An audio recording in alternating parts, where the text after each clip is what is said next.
Hello friends, this is Lokesh Khatik और आपका स्वागत है हमारे चैनल EMC IQ के अंदर। तो आज की वीडियो में हम पढ़ने वाले हैं सांद्रता के बारे में। पिछली वीडियो में हमने सांद्रता के बारे में बात की थी। हमने बात की थी जो सांद्रता होती है उसको दो रूप से व्यक्त किया जाता है, एक गुणात्मक रूप से, एक मात्रात्मक रूप से व्यक्त किया जाता है। जिसमें हमने गुणात्मक रूप वाले की पूरी बात कर ली थी कि विलयन, तनु विलयन होता है और सांद्र विलयन होता है, ये हम बात कर चुके हैं। आज की वीडियो में हम करेंगे मात्रात्मक रूप से कि मात्रात्मक रूप से सांद्रता को कैसे व्यक्त किया जाता है। ठीक है, तो इसके अंदर सांद्रता को दो प्रकार से व्यक्त किया जाता है, बार बार मात्रक और बार आयतन मात्रक है। तो जो बार बार मात्रक है उसको अंदर भी सांद्रता को तीन प्रकार से व्यक्त किया जाता है, द्रव्यमान प्रतिशत, मोल भिन्न और मोललता। और बार आयतन मात्रक के अंदर सांद्रता को द्रव्यमान आयतन प्रतिशत, मोलरता, नॉर्मलता और फॉर्मलता के द्वारा व्यक्त किया जाता है। तो आज की वीडियो के अंदर हम ये वाला टॉपिक पूरा पढ़ेंगे, बार बार मात्रक के बारे में हम पढ़ने वाले हैं और इनके तीनों प्रकार के बारे में पढ़ेंगे। इनकी मैं आपको परिभाषा बताऊंगा, फॉर्मूला बताऊंगा और उनसे रिलेटेड एक एक न्यूमेरिकल कराऊंगा। तो शुरू कर। तो मैं अब आपको कुछ सिंबल्स बताने वाला हूं जिनका यूज हम फॉर्मूला के अंदर करेंगे। तो पहले मैं आपको सिंबल्स बता देता हूं ताकि आपको फॉर्मूला समझने में आसानी हो। तो मैं आपको कुछ सिंबल्स बता रहा हूं। विलायक को, विलायक जिसको सॉलिड बोलते हैं उसको ए से दर्शाते हैं, ए से लिखेंगे हम। जब फॉर्मूला यूज करेंगे तब उसको ए से लिखते हैं। विलय को बी से दर्शाते हैं। ओके। द्रव्यमान, द्रव्यमान को डब्ल्यू से दर्शाते हैं। अणुभार को एम से दर्शाते हैं। आयतन को V से दर्शाते हैं। ओके। और सपोज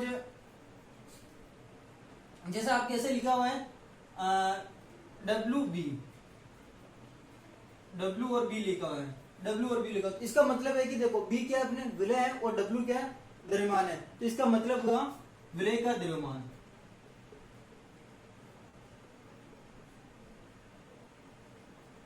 ओके। सपोज आप कैसे लिखा हुआ है MA, आपको ऐसा लिखा हुआ है। ए मतलब क्या हो विलायक और एम मतलब क्या होता है अणुभार, तो विलायक का अणुभार।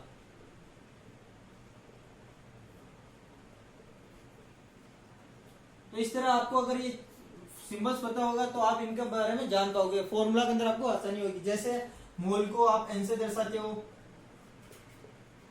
मोल भिन्न को एक्स से दर्शाते हैं। ओके। तो ये कुछ सिंबल्स है जो आपको पता होने चाहिए, इनका यूज हम फॉर्मूला के अंदर जरूर करेंगे। ओके। तो अब हम बात करते हैं बार बार मात्रक की। तो पहले मैंने यहाँ पर बार बार मात्रक की परिभाषा लिखा रखी, वो आपको बता देता हूँ। सांद्रता के वह मात्रक जिनमें विलय तथा विलायक दोनों की मात्रा बार, बार यानी मास यानी द्रव्यमान के रूप में हो तो उसे बार बार मात्रक कहते हैं। मतलब क्या होना चाहिए, मतलब कि जो विलय है, जो हमारे विलयन के अंदर विलय होता है और विलायक होता है, इन दोनों की मात्रा किसमें होनी चाहिए, मतलब ये दोनों क्या होनी चाहिए, द्रव्यमान में इनकी मात्रा होनी चाहिए, मास में इनकी मात्रा होनी चाहिए।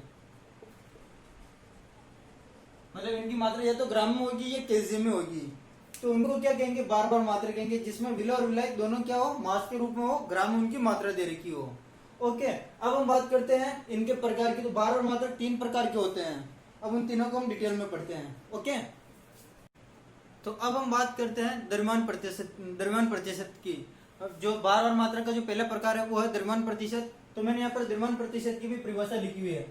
द्रव्यमान प्रतिशत को इंग्लिश में बोलते हैं मास परसेंटेज, और इसको ध्यान रखना W/W परसेंटेज से दर्शाते हैं, ये इसका सिंबल है। ओके। तो मैंने इसकी परिभाषा लिखी हुई वो इस तरह से है कि विलय पदार्थ की ग्राम में वह मात्रा, विलय पदार्थ की ग्राम में वह मात्रा जो 100 ग्राम विलयन में घुली हुई हो उसे द्रव्यमान प्रतिशत कहते हैं।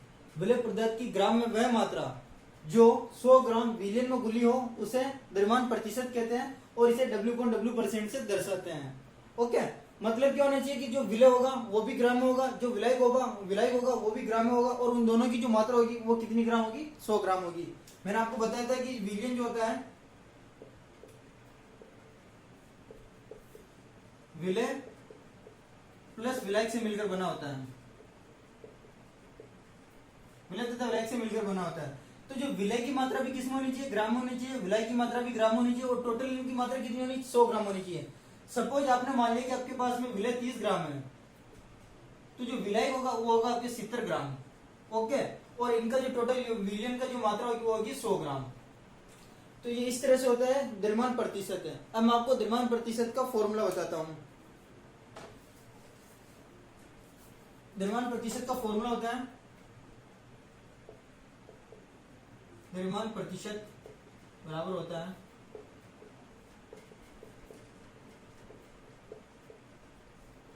विलय की मात्रा अपॉन विलियन की मात्रा।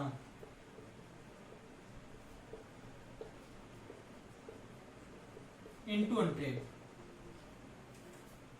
द्रव्यमान प्रतिशत होता है विलय की मात्रा अपॉन विलियन की मात्रा इनटू 100। ये सब किसमें, ये ग्राम में, ये भी ग्राम में है और ये भी ग्राम में है।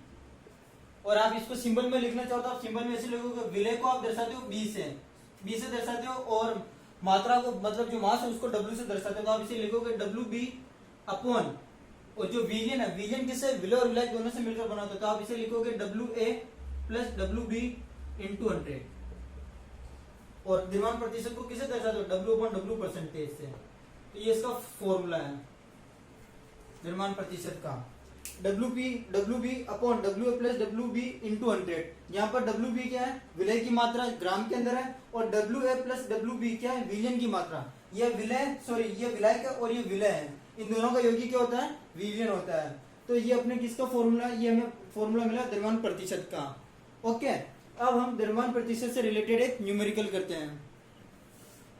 तो अब हम द्रव्यमान प्रतिशत से रिलेटेड एक न्यूमेरिकल करते हैं। हमारे पास में एक न्यूमेरिकल है कि 20 ग्राम शक्कर को 80 ग्राम जल में घोला गया है, तो शक्कर का द्रव्यमान प्रतिशत ज्ञात कीजिए। 20 ग्राम शक्कर को 80 ग्राम जल में घोला गया है, 20 ग्राम शक्कर को 80 ग्राम जल में घोलकर एक विलियन बनाया गया है, जिसमें हमें शक्कर का द्रव्यमान प्रतिशत ज्ञात करना है। तो सबसे पहले इसमें आंसर ज्ञात करने के लिए हमें जो चीज दे रखी है वो लिख लो।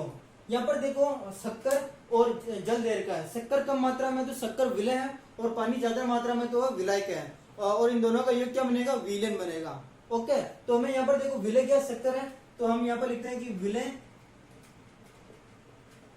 की मात्रा, विलय की मात्रा, विलय को हम किससे दर्शाते हैं, बी से, और मात्रा को डब्ल्यू से। तो आप इसे लिखोगे डब्ल्यू बी इक्वल टू, हमको दे रखा है 20 ग्राम। ओके, और विलय की मात्रा,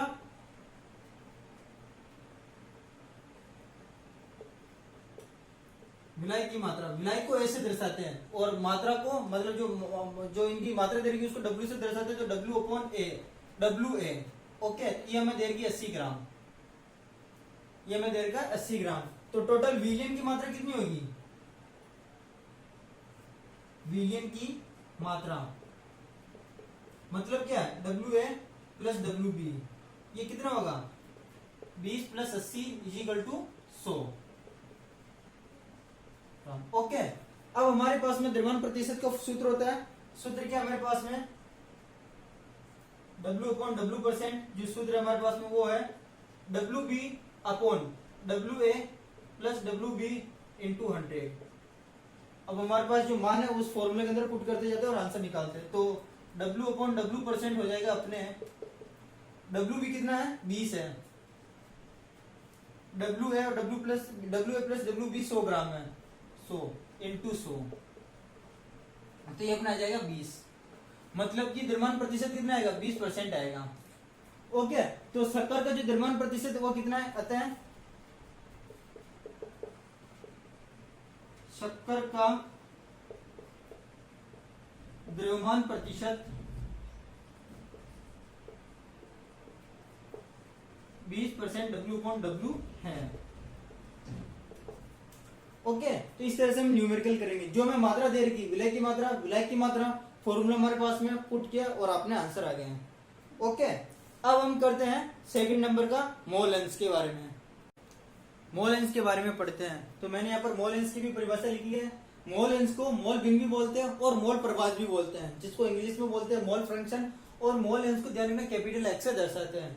तो मैंने यहाँ पर मोल अंश की परिभाषा लिख रखी, वो इस तरह से है कि किसी विलियन में उपस्थित किसी घटक के मोलों की संख्या, किसी घटक के मोलों की संख्या तथा उस विलियन में उपस्थित सभी घटकों के मोलों की संख्या का अनुपात है, उस घटक का मोल अंश या मोल भिन्न कहलाता है। किसी विलियन में उपस्थित किसी घटक के मोलों की संख्या तथा उस विलियन में उपस्थित सभी घटकों के मोलों की संख्या का अनुपात है। उस घटक का, जो घटक हम यहाँ पर ले रहे हैं, उस घटक का क्या कहलाएगा, मोलेंस या मोल भिन्न कहलाता है। ठीक है, इसको मैं आपको और समझाने वाला हूँ, और ध्यान रखना ये मोलेंस को एक्स से दर्शाते हैं। अब मैं इसको मिटा रहा हूँ इसको समझाने के लिए। ओके,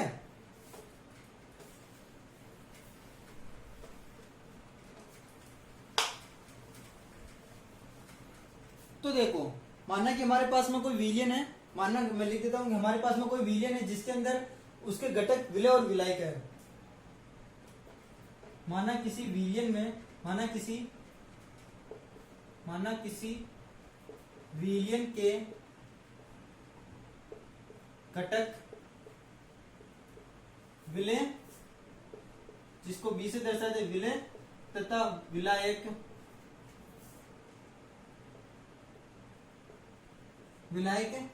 ए है। ओके, कोई विलयन है जिसके घटक हमने माना कोई भी विलय हो सकता है और कोई भी विलायक हो सकता है। ओके, और यह इनके मोल, मतलब इनके मोल, विलय और विलायक के मोल क्रमशः हैं। विलय के मोल क्रमशः की बात करें तो विलय के मोल को हमने माना Nb तथा विलायक के मोल Na तथा Na है। विलय और विलय दो घटक है, विलय के मोल Nb है और विलायक के मोल Na है। ओके, तो अब हम उस परिभाषा इसका सूत्र बनाए, तो इसका सूत्र होगा विलय के, जैसे सपोज मैं बात कर रहा हूँ विलय के घटक, अब पहला घटक मैं ले रहा हूँ विलय, है ना, क्योंकि आप जानते हो कि जो विलयन होता है वो किससे मिलकर बना होता है, विलय प्लस विलायक से। ओके, ये चीज आपको ध्यान रखनी है। तो मैं पहले जो पहला वाला घटक ले रहा हूँ वो ले रहा हूँ विलय, तो विलय के मोल भिन्न की अगर मैं बात करूं, विलय के मोल भिन्न, तो विलय के मोल भिन्न होंगे विलय के मोल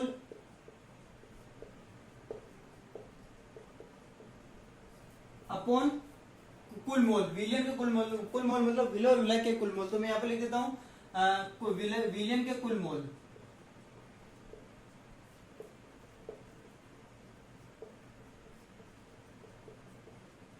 ओके, और इसको अगर सिंबल से दर्शाए तो विलय किसको, विलय को दर्शाते हैं आप बी से, और मोल भिन्न को एक्स से दर्शाते हैं, तो इसे लिखोगे आप X B is equal to, विलय के मोल को आप लिखोगे एन ए, विलय के मोल सॉरी एन बी, विलय के मोल एन बी अपॉन विलयन में क्या होता है, विलयन के अंदर विलय और विलायक होता है, तो विलय के मोल तो अपने पास में है एन बी और विलायक के मोल है एन ए, तो इसको इस तरह से दर्शाते हैं।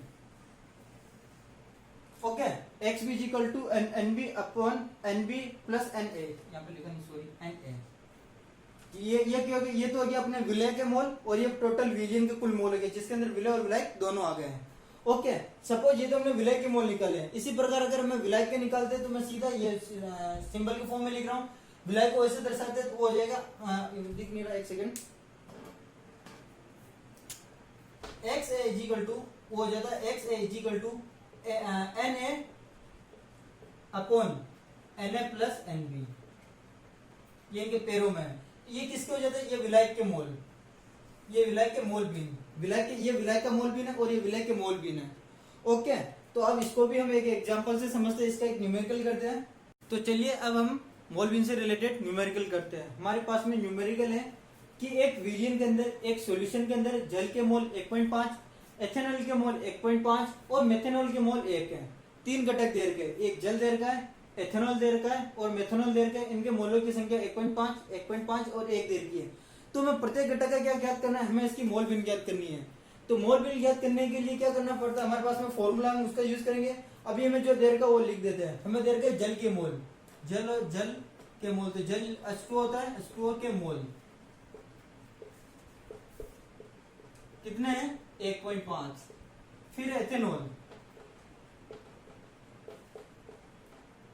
एथेनॉल होता है C2H5OH के मोल अपने पास में कितने हैं दे रखे हैं, वो भी 1.5 दे रखे हैं।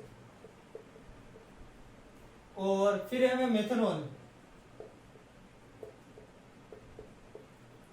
मेथेनॉल होता है CH3OH, मेथेनॉल के मोल अपने 1 दे रखा है। तो टोटल विलियन के कितने मोल हो गए, तो विलियन के कुल मोल सबको जोड़ दो, विलियन के कुल मोल विलियन के जो कुल मोल होंगे वो इन सबको जोड़ दो, तो 1.5 प्लस 1.5 प्लस 1 यानी कि 4। तो विलियन में कुल कितने मोल उपस्थित है? विलियन में 4 मोल उपस्थित है। अब हम निकालते हैं प्रत्येक के मोल। तो हम बात करते हैं जल के मोल, जल के मोल भी निकालते हैं। तो XH2O, ओके मैं डायरेक्ट लिख रहा हूँ XH2O यानी जल के मोल भी निकाल रहा हूँ। तो जल के मोल अपॉन कुल मोल, फॉर्मूला लिख देता हूं, जल के मोल अपॉन कुल मोल। तो XH2O की अगर मैं बात करूं, जल के मोल कितने हैं? 1.5 है। टोटल मोल कितने लिख रहे हैं? 4। ओके, अब इसको सोल्व करेंगे तो अपने आएंगे 0.375।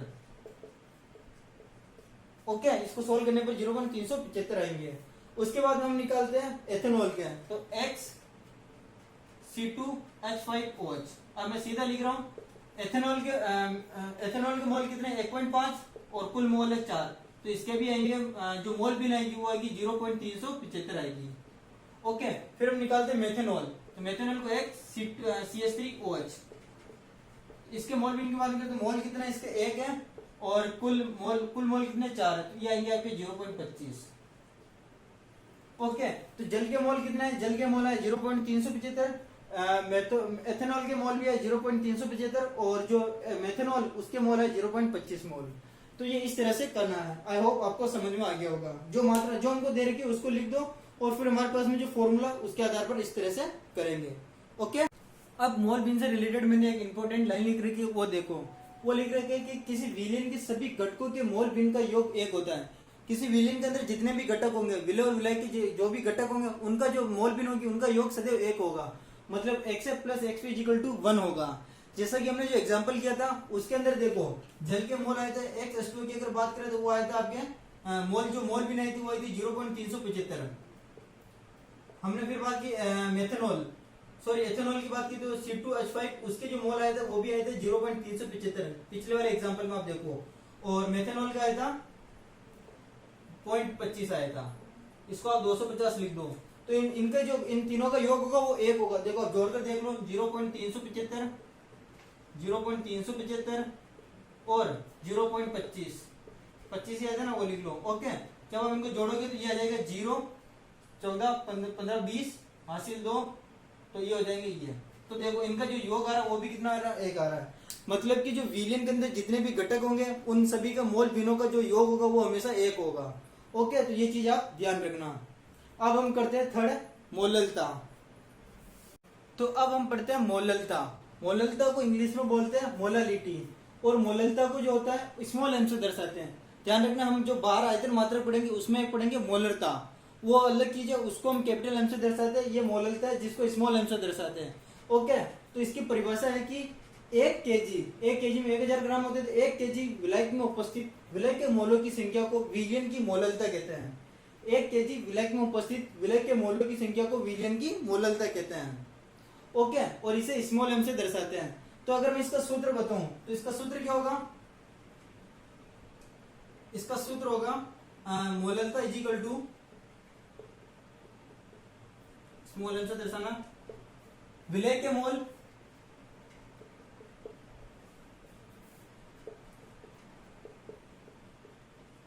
अपॉन विलय के मोल अपॉन विलियन विलय का द्रव्यमान, वो भी किसमें? 1 केजी। ओके, क्योंकि यहां पर हमने क्या लिखा? 1 केजी विलायक में, केजी आ रहा है, इसका मतलब क्या है? उसकी मात्रा दे रखी है, उसका मास दे रखा है। तो मोललता इक्वल टू क्या हो जाएंगे? विलय के मोल अपॉन विलय का द्रव्यमान केजी में। अब देखो हमने पढ़ा था मोल बराबर, हमने पढ़ा था मोल बराबर होता है ग्राम बटा अणुभार। हमने पढ़ रखा है ग्राम बटा अणुभार होता है, मोल बराबर ग्राम बटा अणुभार होता है। तो विलय के मोल को मैं ग्राम बटा अणुभार में लिखूंगा तो इस प्रकार लिखूंगा, विलय के ग्राम अपॉन विलय का अणुभार, विलय का अणुभार इनटू विलय का द्रव्यमान।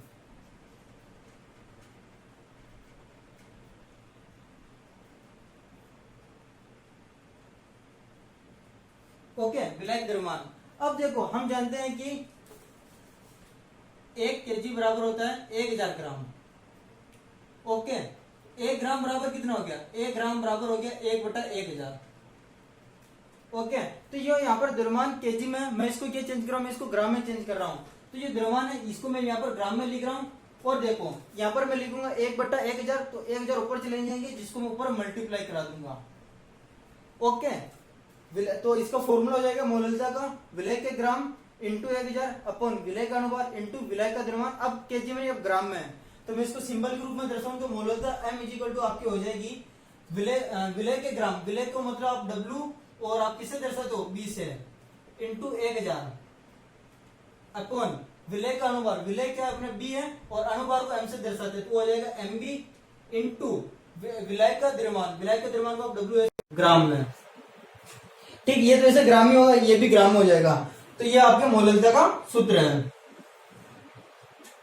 एक बार वापस बता देता हूं कि 1 केजी विलय में उपस्थित विलय के मोलों की संख्या को क्या कहते हैं? विलियम की मोललता कहते हैं, जिसे स्मॉल m से दर्शाते हैं।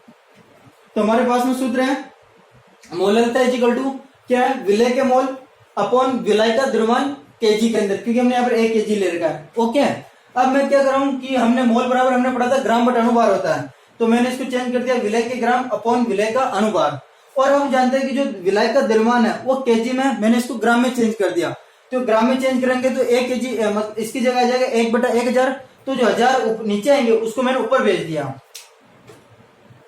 ओके, तो ये अपना फॉर्मूला बन जाएगा m equal to WB into 1000 upon MB into W है। मतलब यहाँ पर आपको समझ में नहीं आया तो 1 केजी की जगह आप लिखोगे, जो 1 केजी की जगह आप क्या लिखोगे? आप लिखोगे 1/1000 ग्राम में चेंज करने के लिए, तो 1000 ऊपर चले जाएंगे। ओके, तो ये फॉर्मूला आएगा। अब इससे रिलेटेड भी हम एक न्यूमेरिकल करते हैं। तो अब हम मोललता से रिलेटेड एक न्यूमेरिकल करते हैं। हमारे पास में न्यूमेरिकल है, एक लवण का अनुभार 30 है, लवण की 3 ग्राम मात्रा 250 ग्राम जल में घोली गई। जो लवण है उसकी 3 ग्राम मात्रा को 250 ग्राम जल में घोली गया, तो विलियम की हमें मोललता ज्ञात करनी है। तो देखो हमें जो दे रखा वो लिख लो, हमें दे रखा लवण का अनुभार। लवण मतलब क्या है? यहाँ पर विलय है। ओके, लवण यानी मैं लिख देता हूं विलय का अनुभार, जो हमें दे रखा अनुभार को हम m से दर्शाते हैं और लवण को आप विलय को आप b से दर्शाते हैं। MB आपको 30 दे रखा है। ओके, लवण की मात्रा, विलय की मात्रा आपको दे रखी है, यानी कि आपको WB दे रखा है। WB आपको दे रखा है 3 ग्राम। ओके, और ये 250 ग्राम क्या दे रखा है? जल दे रखा है, विलायक दे रखा है ना। तो विलायक की मात्रा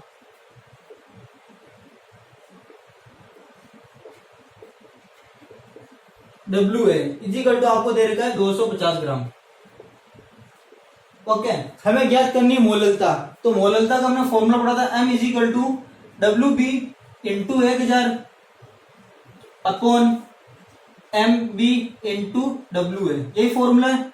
अब स्टार्ट करते हैं। WB हमको कितना दे रखा है? 3 इंटू 1000 अपॉन MB कितना है अपने पास में?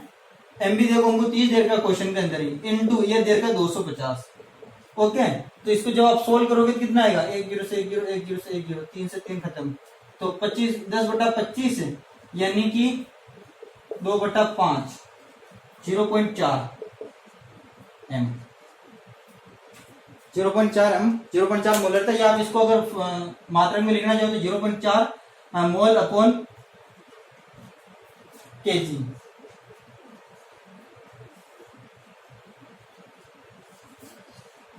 ओके, देखो हमने इसको कैसे किया मैं आपको वापस बताता हूँ।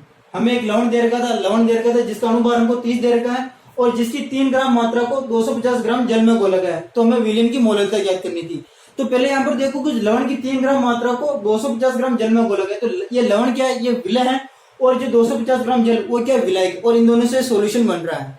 ओके, तो मैं इसका अनुभार दे रखा था, उसको मैंने लिख दिया MB इक्वल टू 30। ओके, विलय की मात्रा दे रखी थी 3 ग्राम, मैंने लिख दी WB इक्वल टू 3 ग्राम, और विलय की मात्रा दे रखी थी WA वो 250 ग्राम। मोललता का हमने फॉर्मूला पढ़ा था WB into 1000 upon MB into WA। Formula में पुट किया तो जो इसकी विलियम की मोललता है वो 0.4 m, या जिसको आप बोल सकते हो 0.4 मोल अपॉन केजी। तो ये हमें मोलरता से रिलेटेड न्यूमेरिकल किया। इन सब में हमें बार बार आयतन में एक चीज ध्यान रखनी की, जो बार बार मात्रक वो ताप पर निर्भर नहीं करते हैं। ये इंपॉर्टेंट चीज है, ये हम परीक्षा में पूछे भी जाती है कि बार बार मात्रक ताप पर निर्भर करते हैं, तो इसका आंसर है बार बार मात्रक ताप पर निर्भर नहीं करते हैं। क्यों नहीं करते? क्योंकि बार का मतलब होता है किसी चीज का वेट है, और किसी भी चीज का वेट ताप पर निर्भर नहीं करता। फॉर एग्जाम्पल जैसे ये मार्कर है और इसका वेट 50 ग्राम है, तो अगर मैं बात करूं इस पर टेम्परेचर का कोई प्रभाव पड़ेगा, तो इस पर टेम्परेचर का कोई प्रभाव नहीं पड़ेगा।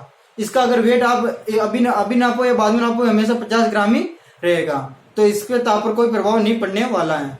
ओके, तो आज की वीडियो में हमने किया था बार बार मात्रक के बारे में, और हमने इससे फॉर्मूले पढ़े, परिभाषा पढ़ी, न्यूमेरिकल्स की है।